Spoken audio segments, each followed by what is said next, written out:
चंद्रमा के आकर्षण के कारण आप भूमि, देवताओं, ब्राह्मणों, गायों तथा सागरों की शक्ति को बढ़ा रहे हैं। आपके परम आकर्षण के कारण ही कंस आदि असुरों का संहार हुआ। अभी तक हुआ नहीं, हाँ, ये फ्यूचर की बात कर रहे हैं। अतः मैं इस निष्कर्ष पर पहुंचा हूं कि सृष्टि में आप ही एकमात्र पूजनीय विग्रह हैं। ब्रह्मा जी, हम सबके दादा के परदादा के परदादा के परदादा के परदादा के परदादा के परदादा के भी परदादा बता रहे हैं कि इस जगत में केवल एक ही पूजनीय है। वो कौन है? भगवान कृष्ण। कृपया इस जगत के संहार तक मेरा सादर नमस्कार स्वीकार करें।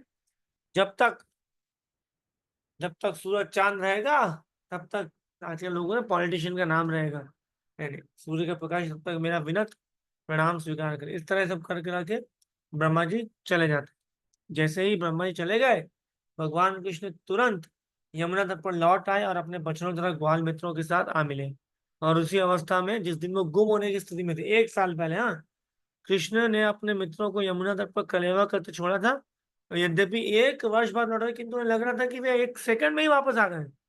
कृष्ण की विभिन्न शक्तियों तथा कार्यों की यही शैली है। भगवत गीता में कहा गया है, कृष्ण स्वयं सभी के सबके हृदय में वास करते हैं और वही स्मृति तथा विस्मृति उत्पन्न करते हैं।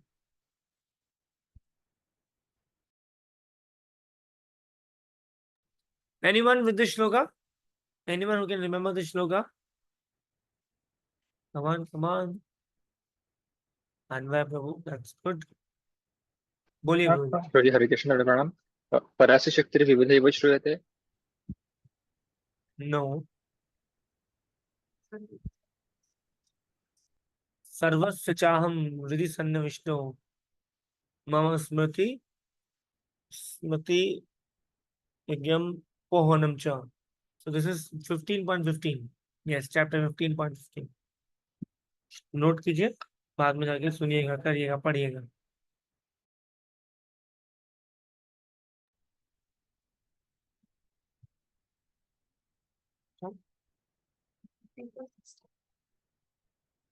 फिफ्टीन पॉइंट फिफ्टीन, हाँ, 15.16, सॉरी, हाँ। सारे जीवों का संचालन करने की कृष्ण की पराशक्ति द्वारा होता है। और ये जीव कभी कभी स्वाभाविक स्थिति को स्मरण करते हैं तो कभी भूल जाते हैं। अपने मित्र इस प्रकार उनके मित्र इस प्रकार से नियंत्रित होने के कारण यह ना जान पाए कि श्री कृष्ण 1 वर्ष के बाद यमुना के तट से दूर रहे। ओ, कि श्री कृष्ण 1 वर्ष तक यमुना के तट से दूर रहे और ब्रह्मा की माया के वश में थे। उनके मित्र समझ नहीं पाए। जब वे बालकों के समक्ष प्रकट हुए तो उन्होंने समझा कि कृष्ण 1 मिनट ही भीतर लौट आए, जस्ट 1 मिनट ही तो हुआ था। वे ये सोच के हंसने लगे, कृष्ण कलेवा के समय भी उनका साथ नहीं छोड़ना चाहते। हाँ, वे अत्यंत प्रसन्न थे। उन्होंने कृष्ण को बोला, हे कृष्ण, तुम तो जल्दी लौट आए, ठीक है, अभी तो हमने कलेवा करना शुरू भी नहीं किया और एक और भी नहीं खाया है, आओ आओ हमारे साथ कलेवा करो। कृष्ण हंसे, उनका आमंत्रण स्वीकार कर मित्रों की मंडली का आनंद लूटने लगे। कलेवा करते समय कृष्ण सोच रहे थे, ये बालक सोच रहे हैं कि मैं एक क्षण में लौट आया हूँ, किंतु ये नहीं जानते कि मैं एक वर्ष से ब्रह्मा के माया कर्मों में लगा रहा हूँ। अच्छा, कौन सा ऐसा रेफ्रिजरेटर है आप लोगों के पास जिसमें 1 साल तक खाना फ्रेश रहता है? एनीवन? किसी के पास है ऐसा? Anyone has an refrigerator? कोई ऐसा माइक्रोवेव, कोई ऐसा अर्धन पॉट, कुछ 1 साल तक नहीं? मतलब भगवान कृष्ण भगवान है, ठीक है, हेंस प्रूव्ड। ऐसे लोगों को, साइंटिफिक लोगों को समझाने के सब चीजें। कलेवा समाप्त करके कृष्ण तथा उनके मित्र बछड़ों के साथ सहित अपने घर वृंदावन वापस आने लगे। घर आते समय उन्होंने विशाल सर्प रूप में अगासुर के मृत कंकाल को देखा। जब कृष्ण ब्रजभूमि लौट आए तो वृंदावन के समस्त वासी उन्होंने देखा। वे अपने मुकुट में मोर पंख लगाए थे, वन फूलों से सजा हुआ था, और वह वन फूलों से सजा हुआ था। उन्होंने फूलों की मालाएं भी पहन रखी थी और गोवर्धन की गुफाओं से एकत्र किए गए विविध रंगीन खनिजों से शरीर को रंग रखा था। गोवर्धन पर्वत प्राकृतिक लाल रंग को सदैव से प्रदाता रहा है और कृष्ण तथा उनके मित्र इन रंगों से अपने शरीर को रंग रखा था। हर एक के पास भैंस के श्रृंग से बना एक बिगुल, एक लकुट तथा एक बंशी थी और हर एक अपने अपने बच्चों को उनके नाम से बुला रहा था। उनके कृष्ण के उन्हें कृष्ण के अद्भुत कार्य पर इतना गर्व था कि जब वे गांव में प्रवेश कर रहे थे, सबने कृष्ण का यशोगान किया। वृंदावन की समस्त गोपियों ने सुंदर कृष्ण को गांव में घुसते देखा बालकों ने सुंदर सुंदर गीत बनाए जिनमें इसका वर्णन था कि इस प्रकार भयंकर सर्प द्वारा निगल लिए जाने से बचाए गए थे और सर्प किस तरह मारा गया। कोई कृष्ण को यशोदा का पुत्र कहता तो कोई नंद महाराज का। वे कहने लगे भाई इतने अद्भुत हैं कि हमें भयंकर सर्प के चंगुल से बचाया, उसका वध किया। किंतु उन्हें इसका पता न था कि अघासुर को मारे तो 1 वर्ष का समय बीत चुका था, है ना, 1 वर्ष का। अच्छा, भगवान कृष्ण अलग अलग वन के मालाओं का फूलों का वन की मालाओं से बने सॉरी वन के फूलों से बने मालाएं पहनते हैं, तो उनके एक नाम क्या है? एनीवन?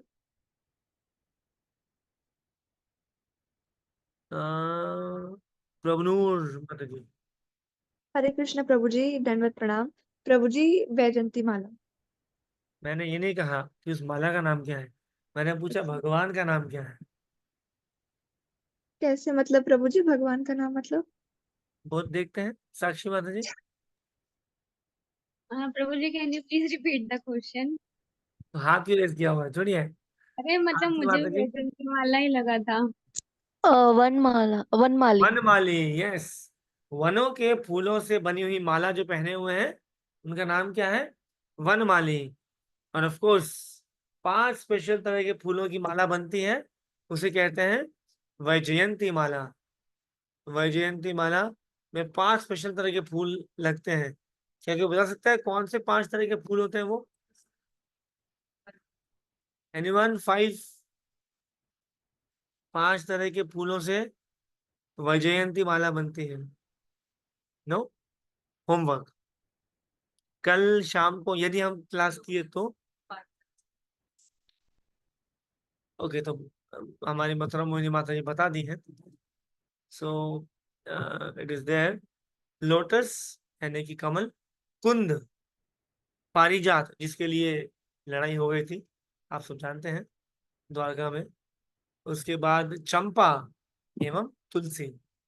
इन 5 फूलों से मिलके जो माला बनती है वो क्या होती है? वैजयंती माला। कमल, कुंद, पारिजात, तुलसी एंड चंपा। चंपा।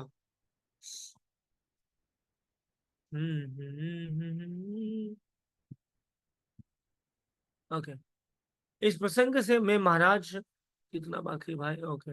इस प्रसंग से मैं महाराज परीक्षित ने सुखदेव गोस्वामी से पूछा, वृंदावन वासियों में सहसा कृष्ण के प्रति इतना प्रेम क्यों उमड़ने लगा, यद्यपि कृष्ण उनके परिवार के सदस्य न थे?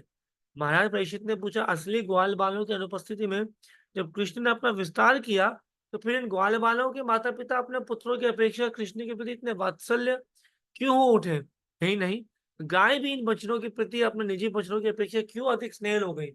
सुखदेव गोस्वामी ने महाराज परीक्षित को बताया कि प्रत्येक जीव मूलतः अपने प्रति अत्यधिक आसक्त होता है। घर परिवार मित्र देश समाज संपत्ति ऐश्वर्य जैसे यश जैसे बाह्य सामग्रियां जीव को प्रसन्न करने में केवल गौण है, यानी कि छोटी है। ये सब इसलिए अच्छी लगती है क्योंकि इनसे सुख प्राप्त होता है। इसीलिए मनुष्य आत्म केंद्रित होता है, और जब शरीर आत्मा के प्रति वह पत्नी और शरीर तथा आत्मा के प्रति वह पत्नी संतान मित्र जैसे परिजनों की अपेक्षा अधिक अनुरक्त रहता है। यदि किसी के ऊपर कोई आसन्न संकट आता है तो सबसे पहले वह अपनी यानी स्वयं यानी आत्मा की रक्षा करता है, और दूसरों की बात में यह स्वाभाविक भी है। इसका अर्थ यह हुआ कि वह अन्य किसी वस्तु की अपेक्षा अपने आप को ज्यादा प्यार करता है। तत्पश्चात दूसरी वस्तु है जो स्वयं के प्रिय होती है, उसका भौतिक शरीर। जिस व्यक्ति को आत्मा के विषय में कुछ नहीं पता रहता वह अपने शरीर में ही अत्यधिक आसक्त रहता है। सो इन सब चीजों के हिसाब से बताने की ये कह रहे हैं कि क्योंकि सभी भगवान कृष्ण को अपने से ज्यादा बढ़ के मानते थे, इसीलिए उनके बच्चों में या उनके बचनों में जब भगवान कृष्ण ने ही प्रवेश किया, उन तरह का रूप लिया, तो उनका प्रेम और ज्यादा बढ़ गया। अंततोगत्वा इसी प्रकार जब मनुष्य और ऊपर उठ जाता है तो समझने लगता है कि आत्मा प्रिय है, जो कि क्योंकि वह कृष्ण का अंश है। अंततोगत्वा कृष्ण ही प्रिय एवं आकर्षक है। वे यही हर वस्तु की परम आत्मा है, और हमें यही जानकारी देने के लिए कृष्ण अवतरित होते हैं और बताते हैं कि वे समस्त आकर्षण के केंद्र हैं। कृष्ण का अंश बने बिना कुछ भी आकर्षक नहीं है दृश्य जगत में। आज मुझे एक कृष्ण बंधु है हमारे, नाम नहीं लेंगे क्योंकि चलो वो है भी नहीं वैसे, ठीक है, नाम नहीं लेंगे। वो कह रहे थे कि जब कभी कभी दे गो फॉर बुक डिस्ट्रीब्यूशन, मंदिर जाते हैं वगैरह सब, तो उनको लगता है कि ये जो बाहर के लोग हैं, दे हैव नो लाइफ, बिना किसी नो गोल के जी रहे हैं वो लोग। और उनको लगता है कि ये जो सिगरेट फूक लिया या थोड़ा बहुत मजा कर लिया, क्लब में चले गए, वही जीवन है। But in Krishna consciousness is a way of life. Krishna consciousness ही एक सही जीवन है। शी वॉज थैंकिंग कृष्ण बंधु for that, and I am thanking all of you for that. दृश्य जगत में जो भी ओके यस, चैतन्य चैतामृत में कहा गया है कि महाभागवत अर्थात अत्यंत सिद्ध भक्त कृष्ण को समस्त चराचर जीवों का सक्रिय तत्व मानता है। अतः वह इस दृश्य जगत की प्रत्येक वस्तु को कृष्ण से संबंधित देखता है। कि everything happens because of Krishna and everything is of Krishna. इसलिए जिस भाग्यशाली व्यक्ति ने कृष्ण की शरण ग्रहण कर ली है, जैसे आप सभी ने, उसके लिए पहले से मुक्ति रखी है। वह इस भौतिक जगत से दूर रहता है। इसकी पुष्टि भगवद गीता में कही गई है। जो भी कृष्ण की भक्ति में लगा हुआ है, वह पहले से ब्रह्मभूत पद पर है। ब्रह्मभूत प्रसन्नात्मा न शोचती न कांक्षती, वो श्लोक ढूंढ सकते हैं आप। कृष्ण नाम ही पवित्रता तथा मुक्ति का सूचक है। जो भी कृष्ण के चरणारविंद की शरण में आता है, वह ज्ञान सागर को पार करने के लिए नाव में चढ़ जाता है। उसके लिए जगत का महान विस्तार गोखर, गाय का खुर होता है ना, गाय के बछड़ा खुर उतना छोटा सा हो जाता है। कृष्ण समस्त कृष्ण समस्त महान आत्माओं के केंद्र हैं और समस्त जगतों के आश्रय भी हैं। कृष्ण भावना भावित व्यक्ति के लिए वैकुंठ दूर नहीं है। वह इस भौतिक जगत में नहीं रहता जहाँ पद पद पर संकट है। इस प्रकार सुखदेव गोस्वामी ने परीक्षित महाराज से पूरी तरह से कृष्ण भावनामृत की व्याख्या भक्ति की व्याख्या की। यहाँ तक कि सुखदेव गोस्वामी जी ने उन्हें भगवान ब्रह्मा के व्यक्तित्व, वक्तव्य तथा उनकी प्रार्थनाएं भी सुनाई। भगवान कृष्ण की बाल लीलाएं, बालकों के साथ क्रीड़ा करना, यमुना तट पर उनके साथ कलेवा करना तथा ब्रह्मा द्वारा उनकी स्तुति, ये सारी घटनाएं दिव्य हैं। जो कोई इन्हें सुनता है, पढ़ता है, इनका कीर्तन करता है, उसकी समस्त आध्यात्मिक इच्छाएं पूरी होती है। मतलब देखिए, आप सबने क्या किया, सुना भी है, पढ़ा भी है, उनका कीर्तन तो हम कर ही रहे हैं, तो उसकी सभी आध्यात्मिक इच्छाएं पूरी होती है। श्रील प्रभुपाद की जय। इस प्रकार वृंदावन में कृष्ण के बाल्यकाल की बलराम तथा ग्वाल बालों के साथ क्रीड़ा का वर्णन किया गया है। इस प्रकार लीला पुरुषोत्तम भगवान श्री कृष्ण के अंतर्गत ब्रह्मा द्वारा भगवान कृष्ण की स्तुति नामक 14वें अध्याय का भक्ति वेदांत तात्पर्य पूर्ण हुआ। ओम तत्